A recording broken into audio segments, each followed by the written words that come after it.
Hello class, how are you today? I hope all of you are in a good condition.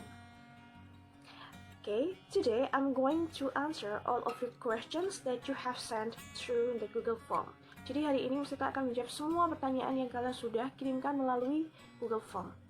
Nah, kita akan menjawab dari unit 5 dan sampai dengan unit 6 terlebih dahulu. Nah, kita mulai ya. Oke, let's begin. Kita punya judul yaitu Giving Direction and Prepositions of Places. Yaitu giving direction adalah memberikan petunjuk arah, dan preposition of place yaitu preposisi letak ataupun tempat. Nah, untuk pertanyaan pertama yang paling sering kalian tanyakan adalah, Miss, bedanya apa sih next to dan beside? Nah, Miss jelaskan ya. Jadi, next to dan beside itu memiliki pengertian yang hampir sama, yaitu sama-sama di samping. Bedanya, kalau beside itu dia memiliki jarak. Jadi di samping dan dia punya jarak. Nah, kalau next to itu dia tidak memiliki jarak, jadi tepat di samping kita. Misalnya, contoh ya, untuk next to, misalnya sekolah kita, SDK Negeri Surabrajan itu di sampingnya SMA 1 Teladan atau SMA 1 Yogyakarta.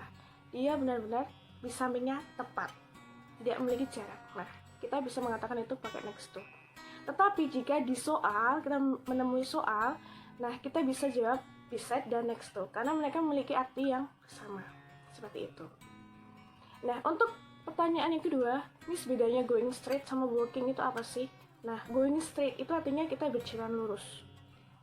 Straight artinya lurus. Nah, kalau walking ya kita berjalan aja. Jadi kita cuma berjalan. Seperti itu. Pertanyaan ketiga, yaitu, Miss, bedanya apa sih among dan between? Dulu Miss kita sudah pernah jelaskan di kelas berkali-kali, ya, tapi Miss kita akan jelaskan lagi di sini. Jadi, among dan between itu mempunyai arti yang sama, hampir sama, yaitu di antara atau antara, ya. Bedanya adalah penggunaannya. Kalau among itu di antara beberapa banyak benda atau beberapa banyak orang. Nah, sedangkan between itu adalah di antara dua benda dan dua orang. Contoh misalnya, sekarang Miss kita di tengah-tengah dan di samping kita ada dua orang atau ada dua benda. Kita memakai between. Tapi kalau Miss kita ada di tengah-tengah dan di sekelilingnya Miss kita itu ada beberapa banyak orang, yaitu kita memakai among, seperti itu. Terus apa lagi ya? Nah, Miss, bedanya apa sih? Untuk pertanyaan keempat ya, bedanya apa sih di road sama street itu? Nah, jadi kalau road itu digunakan untuk kendaraan, desain khusus untuk kendaraan, jadi dia lebih luas, misalnya kayak jalan raya, seperti itu. Nah, street itu seperti gang-gang di pedesaan, jadi itu lebih ramah untuk pejalan kaki sebenarnya, seperti itu. Untuk pertanyaan selanjutnya yaitu, Miss, bedanya apa sih beside dan opposite itu? Tadi beside sudah bisa dijelaskan, yaitu di samping, dan sedangkan opposite, bukan opposite ya, beda. Opposite yaitu di depan tapi berlawanan ya. Jadi di depan tapi tidak di depan tempat kita, tapi dia ada di sisi jalan, seperti itu. Apalagi? Nah, Miss, bedanya T-junction sama crossroad itu apa ya? Nah, T-junction itu artinya pertigaan. Jadi diingat-ingat, T-junction itu pertigaan, sedangkan crossroad itu perempatan. Nah, saya ada satu kosakata lagi yaitu roundabout. Roundabout itu artinya bundaran ya. Jadi, untuk pertama yaitu T-junction apa? Ada yang bisa tahu? Ya, pertigaan. Dan crossroad apa? Ayo coba. Ya, betul sekali. Perempatan. Nah, roundabout itu yaitu bundaran. Untuk pertanyaan selanjutnya, ada yang tanya, Miss, saya punya kesulitan nih untuk memberikan petunjuk arah kepada orang lain dalam bahasa Inggris. Nah, Miss kita akan kasih tipsnya. Yang pertama, bukalah buku Style Kids unit kelima. Kalian pasti punya toh, nggak mungkin nggak punya, ya toh? Nah, bukalah unit kelima dan cari yang bagian dialog. Nah, di sana pasti sudah ada cara bagaimana untuk memberikan petunjuk arah kepada orang lain, seperti itu. Lalu yang kedua adalah baca, read the dialogue. Jadi kalian harus baca dialognya. You can read it once or twice. Jadi kalian boleh baca sekali atau dua kali. Nah, after that, setelah itu, you have to find the meaning of each vocabulary. Jadi kalian harus cari arti dari setiap kosakata ya tadi yang ada di dialog tadi. Nah, tadi kalian udah buka, baca, lalu cari arti. Nah, sekarang kan sambil menambah kosakata juga toh pastinya. Nah, lalu setelah itu sambil kalian cari artinya, kalian juga bisa, mungkin yang punya HP di rumah ataupun laptop, kalian bisa search atau bisa download aplikasi misalnya dictionary online atau dictionary offline. Jadi kamus offline atau kamus online itu untuk bisa cari artinya lebih cepat, ataupun kalian bisa juga mendengarkan pronunciation atau mengucapkan kosakata tersebut dengan benar. Nah, ini poin yang paling pentingnya itu tadi. Jadi kalian harus tahu artinya, lalu kalian juga tahu mengucapkannya. Nah, seperti itu. Jika sudah tahu cara mengucapkannya, kalian juga harus yang terakhir, practice, latihan, yaitu kalian harus latihan mengucapkan berkali-kali.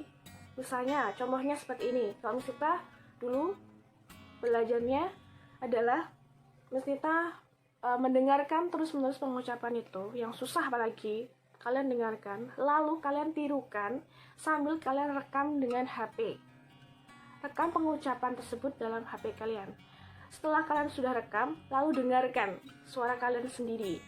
Nah, setelah kalian sudah dengarkan, kira-kira kalian cocokkan dengan pengucapan yang melalui aplikasi kamus tersebut. Apakah sama, ataukah ada yang salah, ataukah intonasinya berbeda, ataukah stresnya berbeda, seperti itu. Jadi kalian harus latihan membaca,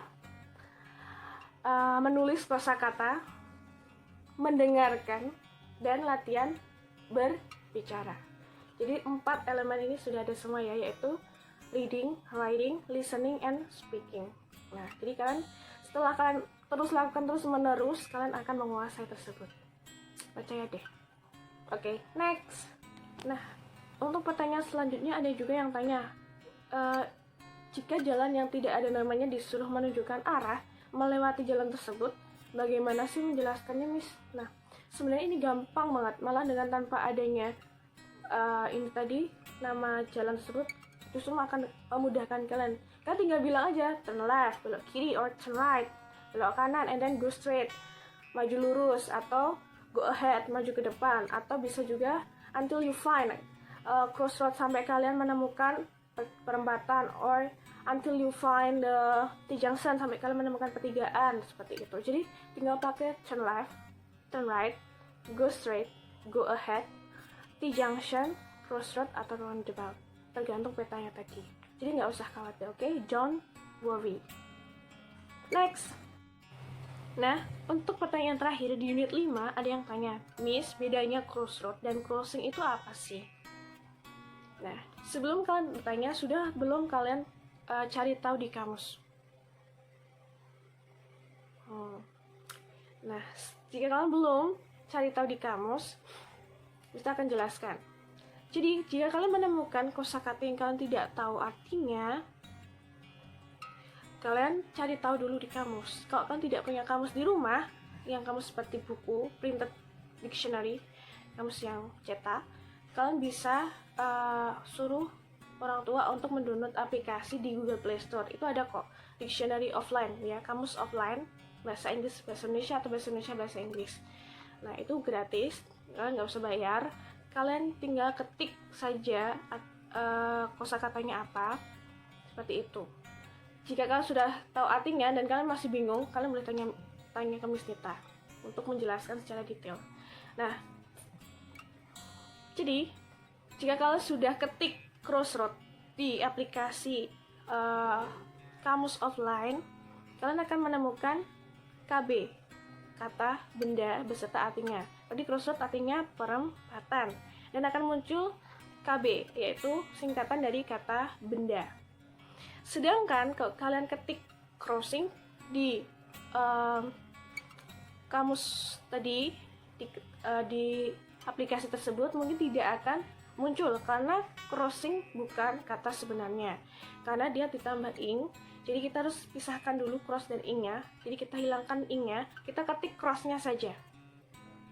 Oke. Lalu nanti akan muncul artinya, yaitu melewati. Nah, nanti akan muncul juga keterangan, yaitu KK, singkatan dari kata kerja. Nah, dari sini kita bisa tahu perbedaannya ya.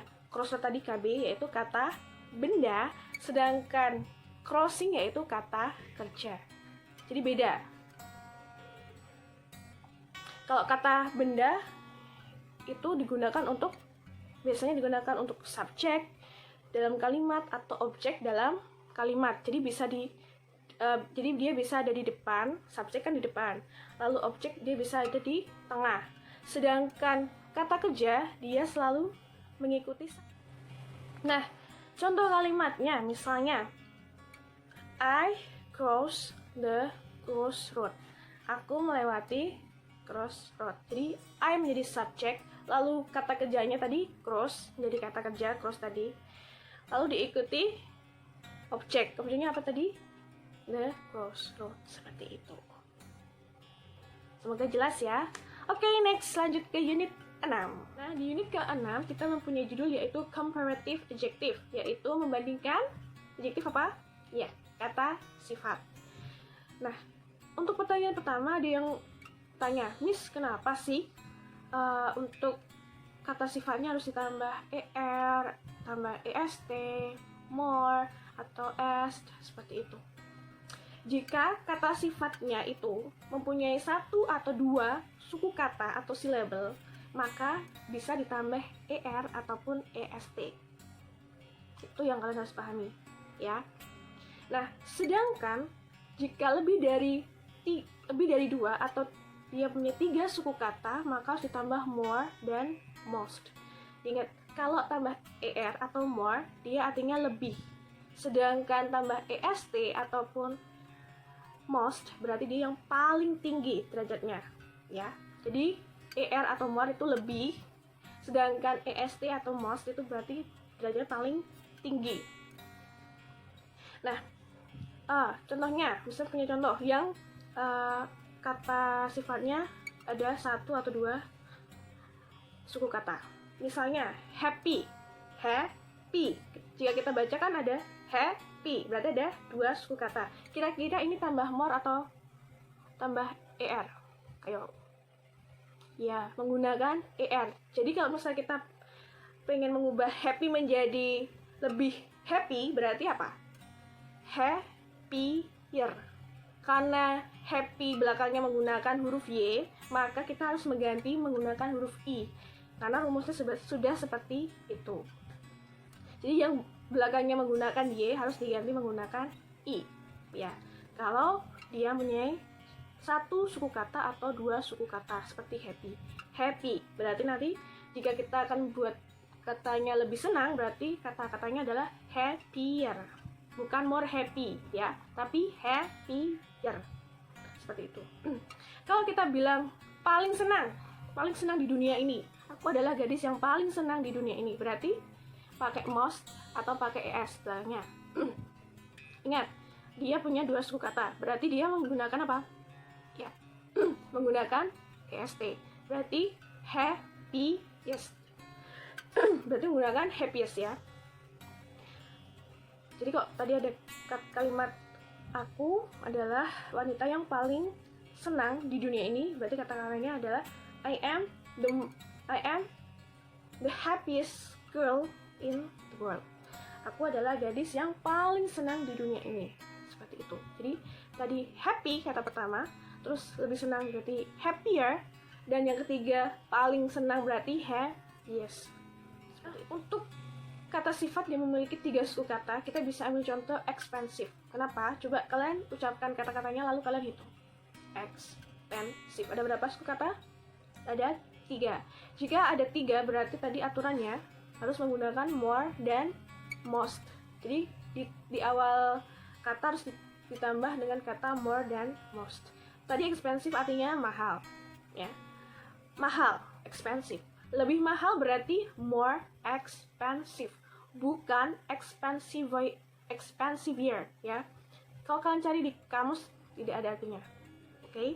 Jadi harus ditambah more expensive.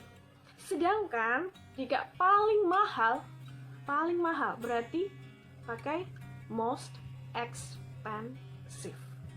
Nah, untuk pertanyaan kedua ada yang tanya, Miss, bedanya tall, high, dan long itu apa ya? Nah, untuk tall dan high dia mempunyai arti yang sama, yaitu sama-sama tinggi, sedangkan long dia mempunyai arti panjang. Nah, bedanya tall dan high adalah dalam penggunaannya. Tall digunakan untuk sesuatu yang ramping ke atas, misalnya manusia, pohon, atau bangunan yang bertingkat. Ataupun ketika kalian bertanya tentang seberapa tinggi kalian. Yang ditanya dalam bahasa Inggris adalah how tall are you, bukan how high are you. Iya kan? Nah, jadi kalau kalian ingin bertanya tentang seberapa sih tinggi kalian, nah, pasti tanya how tall are you, ya, bukan how high are you. Sedangkan high itu digunakan untuk jarak sesuatu di atas tanah. Misal, jadi di atas tanah atau di atas permukaan. Misal, the kite is flying so high. Nah, kita pakai high di sini. Kenapa pakai high? Coba kita perhatikan kalimatnya. The kite is flying so high in the sky. Layang-layangnya sedang terbang di langit yang tinggi. Nah, karena layang-layang itu berada di langit, berarti dia jauh jaraknya dari tanah atau dari permukaan. Maka kita menggunakan high di sini. Sedangkan long digunakan untuk mengukur panjang sesuatu. Selanjutnya, kayak gini.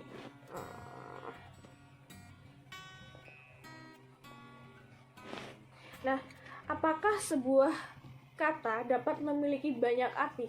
Bisa, ya. Contohnya, di sini ada di sini dikasih contoh the box is light, and kata yang kedua adalah you are, dan kalimat yang kedua you are the light of the world. Yang pertama, kalimat pertama kita bedah ya. The box is light. The box menjadi subjek, ya. Is menjadi be atau kata bantu, lalu light menjadi adjektif. Kotaknya artinya kotaknya ringan, ya. Sedangkan kalimat yang kedua, you are the light of the world. Ingat, tadi yang kalimat pertama, the box is light, tidak ada embel-embel the di awal kata sifat. Sedangkan di kalimat kedua dia mempunyai kata the. You are the light of the world. Kalau di bahasa Indonesia kan artinya kamu adalah cahaya di dunia. Kalimat yang kedua menggunakan the light, berarti menggunakan the. Nah, di sini ada perbedaan. Kalau kalimat yang pertama light itu tidak ada the, dan itu diawali dengan kata bantu atau is, berarti dia adalah kata sifat di sini. Karena ringan berarti sifat, ya dong. Nah, untuk kalimat kedua, you are the light. Di depan light ada kata the, ya, atau artikel. Kalau bahasa Inggrisnya the itu biasanya kita sebut dengan artikel. Ada kata the di sini berarti dia adalah artinya cahaya, atau kata kalau kalian lihat di kamus, cahaya itu berarti kata benda. Nah, yang kalimat pertama tadi kata sifat, lalu yang kalimat kedua itu berarti kata benda. Jadi kesimpulannya adalah kata dapat memiliki banyak arti dan beda fungsinya atau beda penggunaannya. Jadi bisa beda jenisnya. Light bisa menjadi kata sifat, atau light bisa menjadi kata benda, seperti itu. Ya. Oke, well class, Miss Sita udah jawab pertanyaan-pertanyaannya dari unit 5 sampai unit 6. Dan untuk unit 7 sampai 8 Miss Sita akan buat part 2-nya ya, video part 2-nya. Jadi kalian harus tonton itu semua. Oke? I hope you enjoy my video, and I wish you the best of luck for your test, online test. Okay? And see you when I see you. Bye bye.